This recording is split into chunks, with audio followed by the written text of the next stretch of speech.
All right, what's up, everybody? This is the practice solve addition and subtraction equations assignment. So let's jump right into it. We have number one, says 9 plus 35 equals 80. Now, what we want to do is when we have an equation, first thing is to put a line, right? Equal sign, draw a line. The reason we want to do this is to separate the terms on the left side of the equation, such as the n and the positive 35, from terms that are on the right side, such as positive 80. So let me just go back. So again, we draw that line.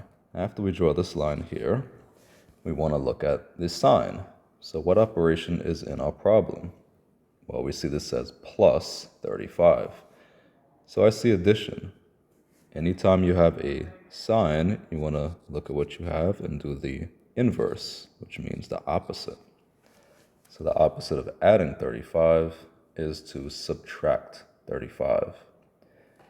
Now also remember, with an equation, whatever you do on one side, you have to also do the same exact thing to the other side.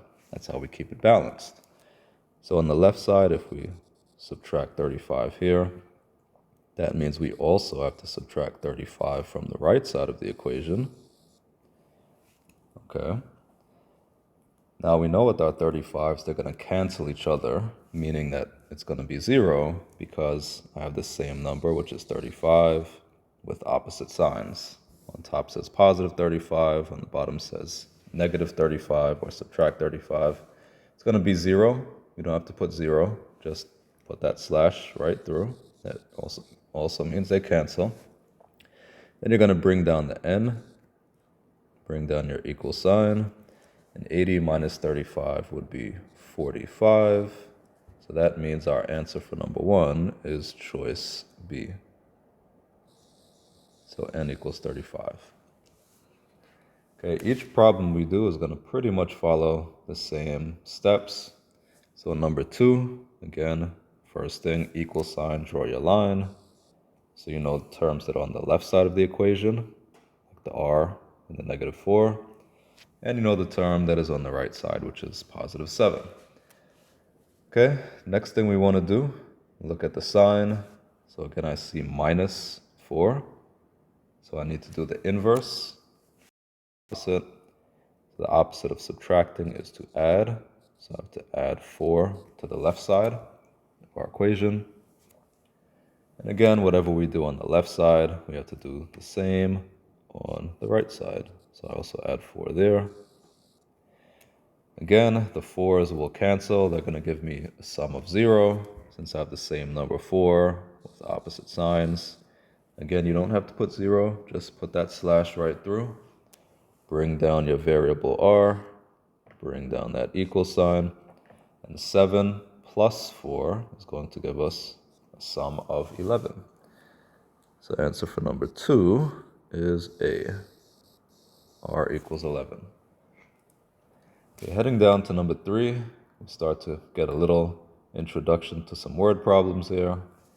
It says the length of a photo is 14 inches, which is 3 inches longer than its width. We can solve the equation 14 equals 3 plus w to find the photo's width, w, in inches. So what is the width of the photo? So as you see here, I've written down the equation it gave us in the problem, which says 14 equals 3 plus w. Again, same steps. Matter of fact, let's just write them here at the top of the page, just to remind ourselves. So equal sign, you want to draw the line. Second thing you want to do is find out what operation you see. So what operation do you see? And step 3, simply going to do inverse or opposite.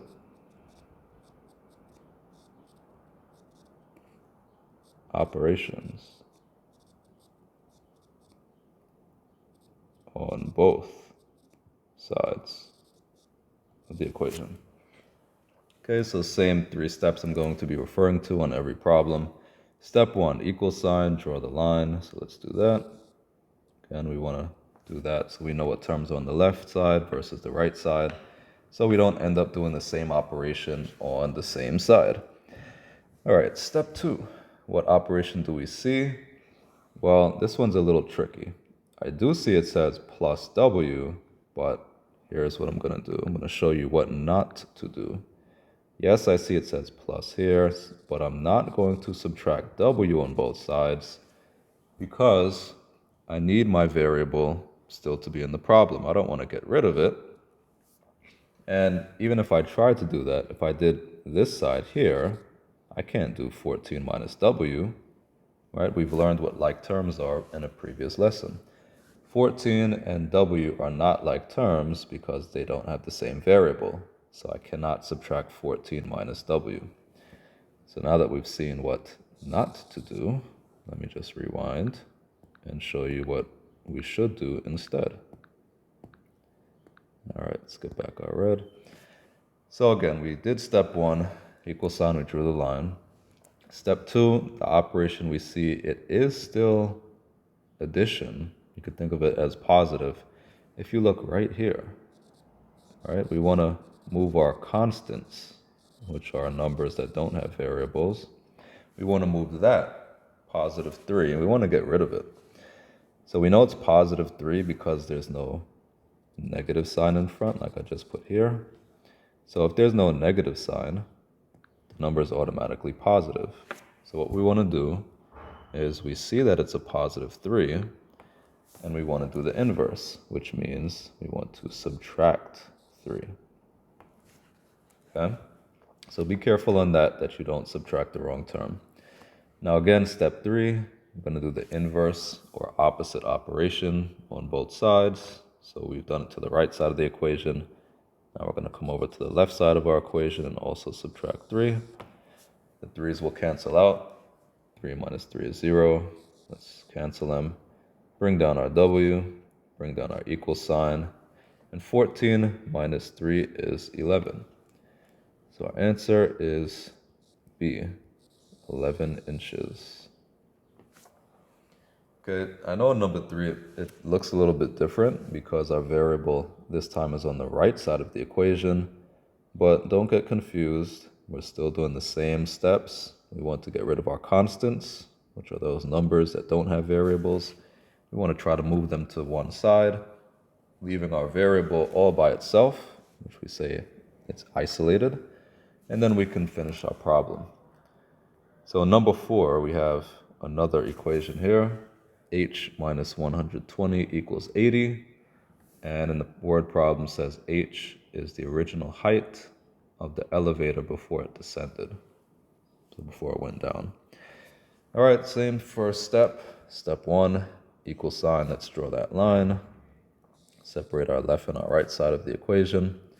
Step 2, what operation do you see? I see subtraction.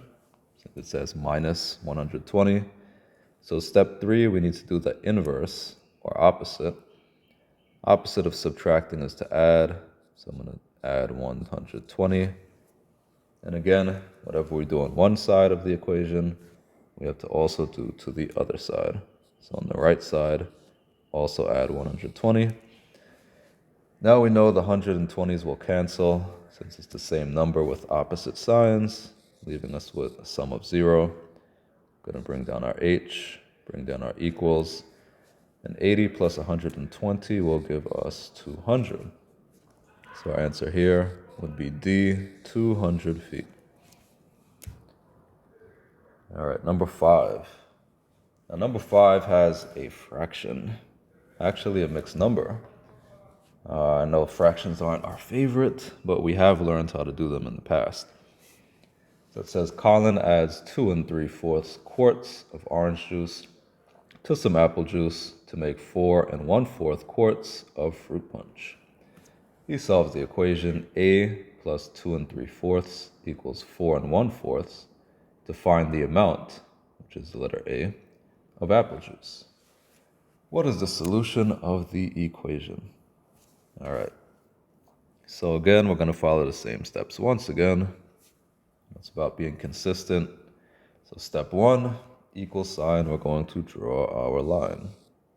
Again, to separate the left side of the equation from the right side. Step 2, what operation do you see? Well, we see addition, says plus 2 3/4. So we could just subtract 2 3/4. And again, whatever you do on one side, got to do to the other side of the equation. So we know that 2 3/4 will cancel, giving us a sum of 0. Once again, same number with opposite signs will also give us a 0 pair. So cross it out.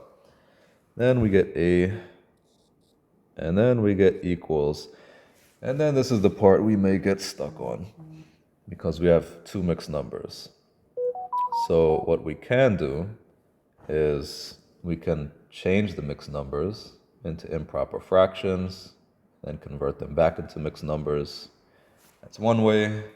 Another way, we could actually rewrite the numbers by regrouping. I know some of us aren't so comfortable with regrouping, so we'll just do the first way. So what I'll do is I'll do this part here off to the side.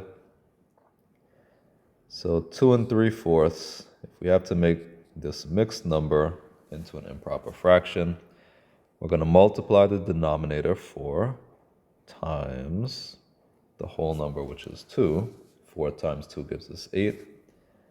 And we have to add 8 to the numerator. 8 plus 3 would give us 11. Keep your denominator as 4, so that's 11 over 4. And for the 4 1/4, same process. 4 1/4. We multiply denominator of 4 times whole number 4, which is 16. And we add the numerator. 16 plus 1 more equals 17. Keep your denominator of 4. So what the problem is really saying now on the right side is 4 1/4, which we see as 17 over 4, minus 2 3/4, which we converted to 11 over 4. And give me a second. Let me just move down a little bit, get some more space.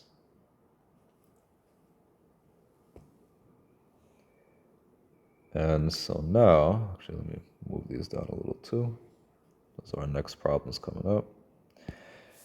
All right, so we're at 17 over 4 minus 11 over 4. And what we can do now is, since the denominators are the same, we can keep it. So it's something over 4. And we subtract our numerators. 17 minus 11 would be 6. So 17 over 4 minus 11 over 4 equals 6 over 4. But we still have to simplify. Remember, simplify means that if we have an improper fraction, we have to convert it into its simplest form, which would be a mixed number. Now, we also could reduce or simplify this fraction by dividing by the GCF, greatest common factor. So what number goes into 6 and 4? We could say 2. So 6 divided by 2 is 3. 4 divided by 2 is 2. But as you see, it's still an improper fraction, meaning that the bigger number is on top. So 3 is on top of the 2. And again, I need to make it a mixed number. To do that, I'll do it here where I have space. You're going to divide your denominator 2. Notice how I'm putting the arrow, so we know which number goes where. 2 goes into, that's why I put the arrow. 2 goes into the 3. 2 can go into 3 one time. 1 times 2 will give us 2. 3 minus 2 gives us 1. And remember, we've done lots of examples on writing mixed numbers, but if you forgot, really easy. Once you do your division, it goes in a circle. So the number on top, this number 1, is our whole number. Then, if you draw an arrow, this one at the bottom is going to be, so let me just put our whole number. The one at the bottom is going to be our numerator, so 1 and 1 over. And our denominator is here on the outside, 2.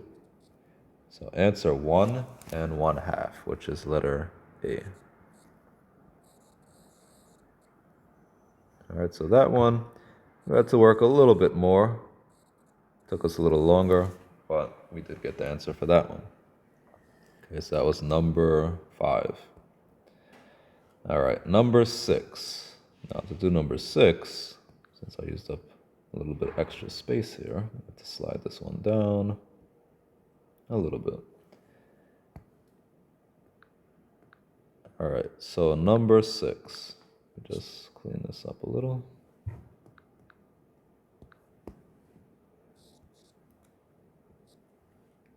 All right, number 6 says m plus 5 over 10 equals 7 over 10.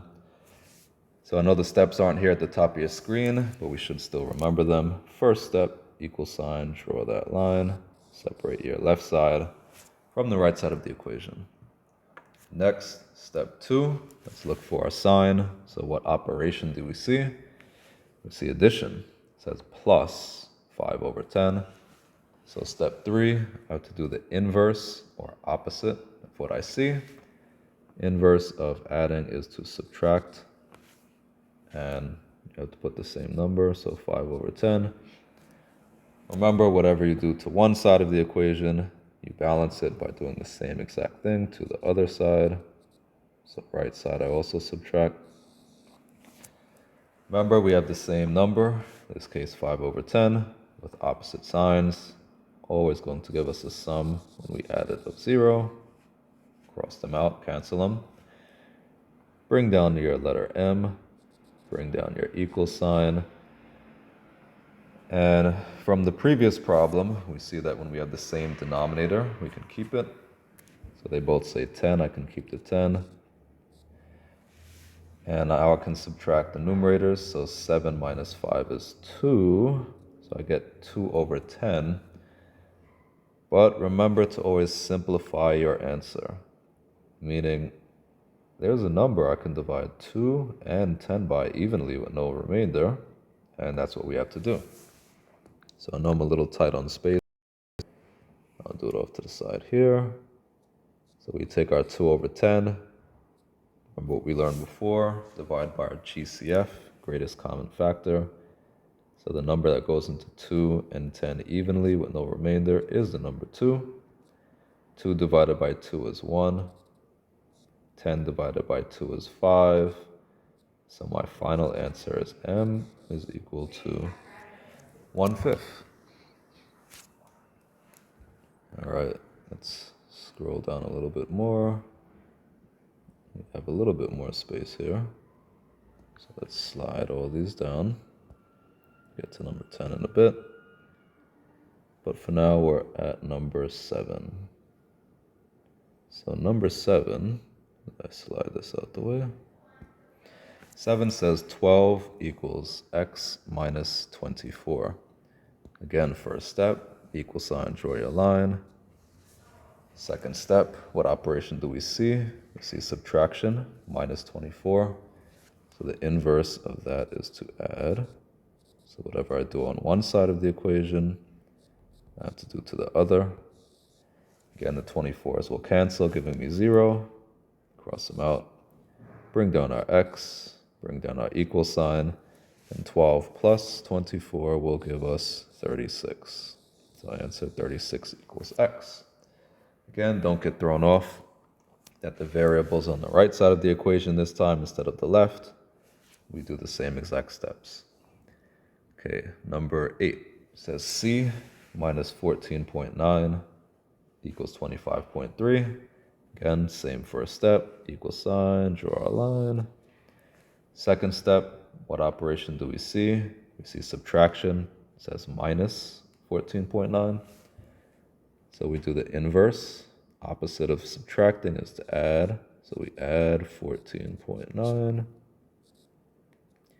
And whatever we do on one side of the equation, we do to the other to keep it balanced. Bring down our c, bring down our equal signs. Remember, our 14.9s will cancel. Since the constants are the same number with opposite signs always gives us 0. And now we just add, and we should get 40.2.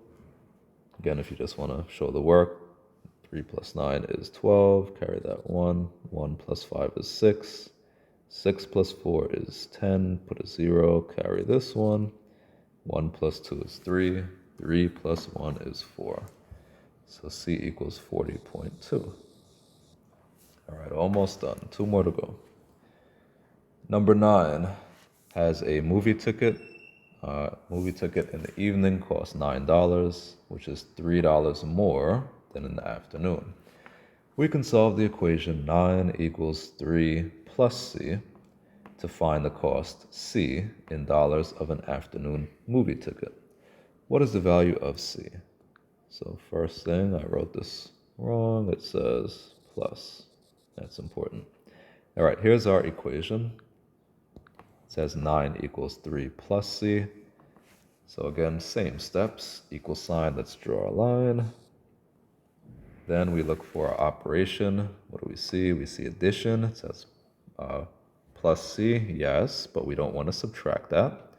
But we also know that it's addition because we have a positive 3, again, right here. So just to recap, we do not, let me just show you what not to do. Yes, I see it says plus C, but we don't want to subtract C because, again, 9 and C are not like terms because they don't have the same variable. So let's rewind. Let's undo our mistake. And again, let's focus here on this positive 3. Again, we know it's a positive 3 since it doesn't say this in front. There's no negative sign. So what we can do, since we know it's positive 3 and we want to get rid of positive, the opposite of positive is negative. So we subtract 3 on the right side of our equation. Whatever we do on one side, we have to do to the other side of the equation to keep it balanced. So subtract 3 there. Bring down your variable C. You know, 3 minus 3 is going to give you 0, so cancel it out. Bring down your equal sign. And 9 minus 3 gives us 6. So what is the value of C? 6, or $6. So the cost of this movie ticket is $6. All right, last but not least, we have number 10, another word problem. It says the temperature dropped 8 degrees between 6 p.m. and midnight. Let's take some notes. It says dropped 6 degrees. The temperature at midnight was 26 degrees Fahrenheit. Midnight temperature, 26 degrees Fahrenheit. So notice what I'm doing. It's a word problem, and I'm annotating, which means I'm writing down key parts of the problem that we should be aware of, because these things are going to help us to set up our equation. Now we have to write and solve an equation to find the temperature at 6 p.m. All right, so let's look at what we have. It says the temperature dropped 6 degrees between 6 p.m. and midnight. So what that means is at 6 o'clock, it was some degrees Fahrenheit. We don't know how many. It doesn't tell us. So if it doesn't tell us what the temperature was at 6 p.m., we need to put a variable. So we can use any letter. Any of the 26 letters of the alphabet is fine. For this example, I'm just going to say the temperature is represented by the letter T. Okay. So at 6 p.m., it was T degrees. We don't know how much that is yet. That's okay. Let's just put a T as a little placeholder. But it says it dropped. Now, drop means to go down. So this will tell us this is negative, and it dropped 6. So we're going to put -6 or -6. Okay, from 6 o'clock to midnight, sorry, it dropped, my mistake. It says 8 degrees, my mistake. It's 8 from this problem. Dropped 8 degrees, my mistake. I misread that. So it dropped 8 degrees between 6 p.m. and midnight. Okay, temperature at midnight was 26 degrees Fahrenheit. So I know how much it ended at, so I can put that over here. It ended at 26 degrees. So this is step one on this problem. We had to use our keywords to help write our equation because this one was not given to us. So again, notice what we've done. We've selected some key words, key numbers, and we've changed it from regular words into just math. Okay, so T, again, is how much it started at, the temperature at 6 p.m. This -8, that's how much the temperature decreased when it dropped 8 degrees. And finally, the 26 represents the temperature at midnight. It was 26 degrees Fahrenheit. All right, so now that we've gotten that part out the way, now we can just solve it. So some of you, again, may have had trouble setting it up, but those of you who didn't have trouble setting it up, once you got to this point, it should be pretty easy. Again, same steps, equal sign, let's draw a line. Next, look for your operation. So instead of subtraction, it says -8. I want to add, do the inverse. And whatever you do on one side of the equation, do to the other side. So also add 8. You know the 8's will cancel.